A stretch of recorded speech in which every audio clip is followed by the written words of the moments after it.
Welcome back to Retro Wednesday at the Titanium Hangar. This is Mike, and today I want to talk to you about the Mcfarlane 1966 Batman line, which is actually very, very good. There's some pluses, some minuses. I'm going to talk to you about this. We're going to open all this up and look at all of this, but I wanted to wait until I had something else to compare to. And of course, that is the Mattel Batmobile from like 2013. We're going to talk about all of this coming up.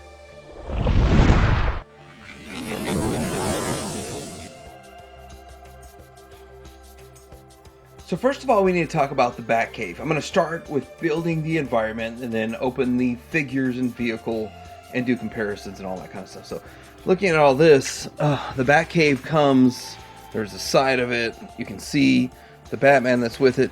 This line is great because it's affordable and it gives us stuff we've never seen before. I mean, there's good aspects of this toy line. And Mattel did an okay job back in the day, and some of their stuff still remains the best. And we're going to talk about that as we go through this. But there's the back of it, 24 inches wide, 2 foot wide. I'm also going to show you where I put this Batcave, and I'll build the display in this video. Alright, so taking that out of the packaging, we see a few things. First off, there is kind of the circular revolving cardboard piece. And all these computer panels were kind of stuck in the middle of this somehow. They fell out as I pull it out. This is how you're going to get it, and we're going to see how it goes. So we remove some tape from here, and then you just kind of open it up. Now, cool thing about this is if you don't have 2 foot of space, you could align this in different ways to make your space fit your space. That is awesome. I really think that's cool. You get some stuff in a baggie here, stuff stuck in here, stuff stuck in there, and then these pieces here. So all this is going to go together, of course, to make the whole overall thing. We're going to accelerate this, but I think this goes right here. This piece goes into here, and there's 4 points. Well, wait, 6 points it clips in. We're going to do that off camera, of course. Next, we have this baggie of stuff here, and this is going to be a few other things. We have the navigational aid, but that's not what I'm worried about. I'm actually more worried about getting these pieces to go up top, and we have this one here. It's 3 parts that go in here. I gotta say that the yellow pieces do not fit well into the red pieces, so it's a negative, but after a little bit of time and fiddling, you can get it to work. I don't know if you want to heat it up or what, or if you want a more permanent solution, a little bit of glue, that might work too. But oh, those went in good. That one and that one did not go in very well. So we also have these 2 little pieces here. Now, the thing about that is that I lost it. Let me get it. Packed behind here are the bat poles, and those should plug in to the bat poles. We're gonna pull this off here and do that. All right, so once they're off there, here we got these. Plug them into the yellow circle things, and then we're gonna move them over here to, well, let's show you real quick. They just hang out right here. I don't really think this is all that great, and when I build my diorama, this is gonna be a pain in the something or another, but it's cool they included it. It should have clipped to the top better than it does, but they knew it was an issue, so they gave you these lower stands. All right, so all that's left is we're going to put the circular rotating Batmobile circle in the middle, and then we have all of these. So we have a bag with a computer or some sort of computer, another bag with the same computer or some sort of computer, and then the packaging of the stuff that just falls out when you open it, and this thing that's included with there. So we're going to just take it all out and lay it out and see what it looks like. So you have 2 of these, and when you open them up, they have all 3 of those in there because this is all hollow. Now, people are upset and bothered by it being hollow. This is a $30 playset that includes almost everything you'd want in a Batcave from 1966. I'm okay with the hollow, and I'll play with that. So this has that inside this. Pretty awesome. So one big difference between the two packs is one has a filing cabinet and one has a memory bank. So the difference there, put a memory bank here. Let's finish setting this thing up. And here's the Batcave also set up. I don't know if it's 100% accurate to the show, but it's very reminiscent of the show. According to the box, this is how they have it set up. This is how it looks. $30, you get all of this. I'm highly impressed, and I don't see any other better option out there, even at 100, 200, 300 bucks. So next up we have the Batmobile. Now the problem with the Batmobile is that it comes with packaging that's open at the top. It doesn't have plastic or anything covering it. I don't know how much, well, there's plastic right here holding it in. So I don't know how much more to add to it. To add, you know, a buck worth of plastic. $30 for a Batmobile, which is pretty good. Because Mattel, was it 2013? So 7 years ago, came out with theirs for $50. And this is close. It's not like a mile off. It's like a quarter mile off from what Mattel did. This is $30 extra Target. It's pretty simple, and it has a lot of good stuff going for it, but it really isn't the best one. All right, so here's the Batmobile out of the package, and with the Batcave, and with all of this stuff going on, it looks really good. It fits the scale of the Batcave. It fits everything you'd want for a 1966 Batmobile, but it's way too small for the figures. We're going to see that here in a little bit, but there's a way to display it. You could display the figures standing outside of it and all this kind of stuff. We haven't opened the figures yet. We're not going to get into that just yet, but when we do, you're definitely going to see where this thing fails, but overall, it still looks good. It's a nice looking Batmobile. It'll work with the Batcave, and it'll work in a display. So if you don't want them riding in it, then it's no big deal. So it looks great. I mean, exactly what you'd expect. $30. I mean, it's not a bad Batmobile. It's slightly too small. It's like 15% too small. And then there's the bottom of it, kind of bare bones and boring. And how do you know it's too small? I'll show you. Look at the Mattel one. The Mattel one is way bigger than this one and accommodates the figures perfect. We're going to see that in a little bit. I don't know who this is. I have a Robin that I thought, let's throw him in there just for fun. But these newer Robins with the rubber capes, they don't work. So I like soft good capes for putting them in the Batmobile. As I'm cutting these out of the package and desecrating the figures and the package, I'm going to show you what they look like. Now, I think they're affordable. That's one thing about this line. I don't mind opening up an $18 figure that looks this amazing, and I can buy another one. I can go to Target and buy 6 of these right now. They're not in rare form. It's not like I had to track it down, hit 17 Targets. He's at every Target right now, so go get him.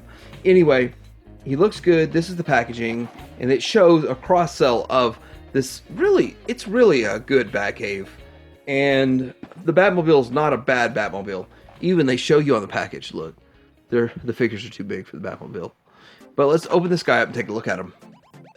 Wow, that was very painful to a mitten package collector like myself for these kinds of things. And good thing I have a second sealed, because that would have hurt even more. But wow, this looks good. This is Adam West. You know what? Adam West passed away last year, I think, right before a Comic-Con he was supposed to attend that I was supposed to go to with my friend, and he was very upset at me that we didn't go to the previous one. Anyway, this is really a nice looking Adam West Batman from 1966.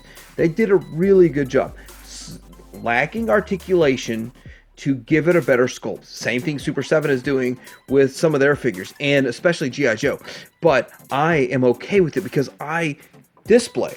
I don't play. I display. Display, not play. But I do think that's cool they include the POW and the kapow and all that kind of stuff to it. So we're going to get that out of the way because it's not that big of a deal.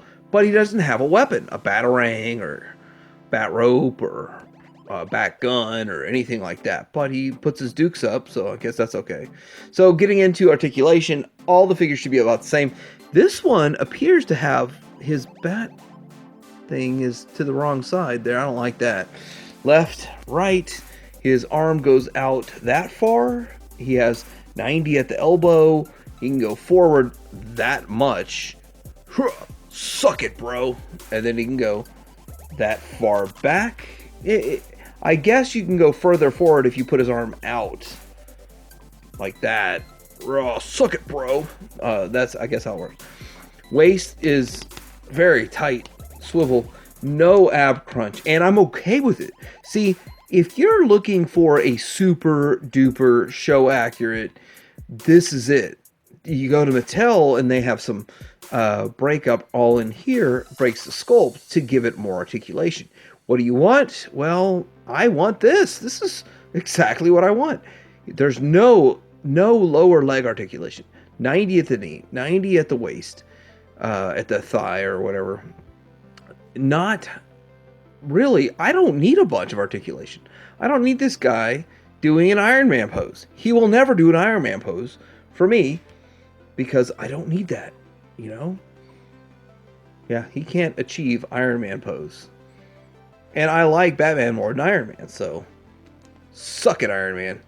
Suck it, Iron Man. Okay, now getting into this, does he fit in the Batmobile? So there he is. Would you have liked to watch me fumble with putting him in there? I mean, it's curious. Like, I think that people don't want to see sloppy fumbling in a video. Some people actually do like that because that's the real world, what they have to deal with. Now, I do like the soft goods cape because he fits in there with the soft goods cape. You can do the whole Kenner Superpowers thing and flap that over that, but whatever. Anyway, but he's way too big. Well, I don't want to say way. He's like 30% too big. And this thing should have been 30% bigger to accommodate this. And this whole windshield is a waste of time because his face, it says right there. I think it's a price point thing. They want to hit a price point. They did hit a price point. And overall, I mean, it's not the end of the world. This is not the end of the world. But, unless you're me, then you bring in something like this. You got to chase down something from 7 years ago. I actually had two of these. I gave them to my friend, but let's see how he looks in this one. So the Mattel version from 2013, he fits just right. Actually, he fits better. I don't have any of the figures from 2013. I think I have a Riddler or a Joker and a Penguin in the attic somewhere. I don't know what I did with them. I don't know. I can't find them. I looked and looked. I couldn't find them. But anyway, they were on clearance. But this is what I wanted more. I like this more than what Mattel did with the figures. So getting a Mattel Batmobile with the modern Mcfarlane figures is a good plan if that's what you're into. But I don't really think that like paying $100 for this is worth it. I got it for a good, really good deal from somebody. Even though I had two of these, gave them away for free. I still think buying this for $30 is just fine. So next up is Boy Wonder, and yes, we do have Robin, good old Robin. Now he comes with a variant without his mask on, so if you find that and it's got a sticker down here saying platinum or something, bam and wham. So pow and bam and kapow and wham. And then on the back, same stuff, same bat time, same bat channel, cross sell, same bat cross sell. Anyway, let's open this guy up and see what it looks like. Alright, so here he is out of the packaging. And wham! Bam! Thank you, ma'am. He looks pretty good. I like him. His cape seems a little short, but it might be the correct length. I don't know. You know, I look at figures like this. I paid almost nothing for this guy. I think this guy looks really good. And then I look at this guy and I go, what, this guy looks real. Looks really real. This guy looks super fake and awesome because he's fake. This guy looks real. Anyway, what do you want out of your toys? So, taking these wham bam thank you ma'ams off, same articulation. We're not going to go through articulation again. They're all exactly the same. The figures are exactly the same. So, you can look at it. Soft gut on the cape. And a lot of people complain about the capes. They think they're wrong. And someone said that he doesn't have these jagged edges and they're flat and whatever. I don't really care. Really, I don't care. I'm not that deep into Batman that I was like, oh, the cape's wrong. Oh my gosh, the cape's wrong. So I'm not really that kind of guy. How does he fit in the Batmobile? Well, let's have a look at it. I guess I'll let you guys fumble with this because I know somebody somewhere is going to go like, oh, I wanted to watch you fumble with sticking him in there because, you know, he's got fire extinguisher, the gear shift, and whatever, the red bat phone in there. Okay, let's fumble with putting him in there. It's a lot of work. And even the little bitty Robin, so it's not as bad with Robin, and I really thought, you know what, if Todd McFarlane would have just made plastic further forward and let their feet ride forward, they could have been in more of a recline position, and it would have looked better. Actually, I solved the problem. Make all future ones have the feet can go all the way in, and you can give them a recline position, but it doesn't let you do that, and it knocks down everything in your background if you fight with that. But let's see them in the real Batmobile. All right, so here it is with the Mattel Batmobile, and you don't see, it looks better. It looks more accurate. You're going to hear that over and over. Chase one of these down on the secondary market. I don't know if it's worth it. I don't really think it's worth it because I don't think everybody's going to display their figures in the vehicle, probably outside the vehicle, and that might be the best way to display it, even if you have the Mattel version. So before I even started working on this video, I said, I gotta find a space to display this. I'm not gonna open this stuff and not display it. I'm not gonna review it, not just display it, but here it is, right above Kenner Superpowers. Makes a lot of sense. And yes, Kenner Superpowers is too small for the Batmobile, but might work well with the playset. But let's see this setup. So it's way up here. Yes, it's modern in my vintage toy room, but it's so vintage looking. It works. They did not make this. Mego made some. I'm not into the Mego. That's kind of like older or past my time, before my time. So here we go. I think this looks great. Please, Todd, give us several more figures in this scale, in this design. We need it so bad. I will fill this up with every figure you make for 1966 Batman. Let me know what you think about this video, this toy line, Mcfarlane. I really want them to go further. Give us a Penguin, give us some more bad guys, give us a couple more good guys, give us a Batgirl. You know, go a little deeper on this 1966. This price point, this Target exclusive, but yet Target stock up to the maximum. This is perfect. I cannot find on a toy line that is more fun and better than this. In fact, I like Star Wars, I like G.I. Joe, I like Transformers, but right now, currently, I got everything I wanted very easy. I can go buy it all again tomorrow if I want to. Very easy, very affordable. I can't say that about Masterpiece Transformers. I can't say that about G.I. Joe Classified. Sort of about G.I. Joe Classified. I cannot say that about anything Star Wars Black Series right now. But you can with this Batman 1966. You might not be able to say it in 5 years, of course. I want the line to go on. McFarlane, give us more of this. What do you think in the comments below? Like and subscribe to Dear Hanger out.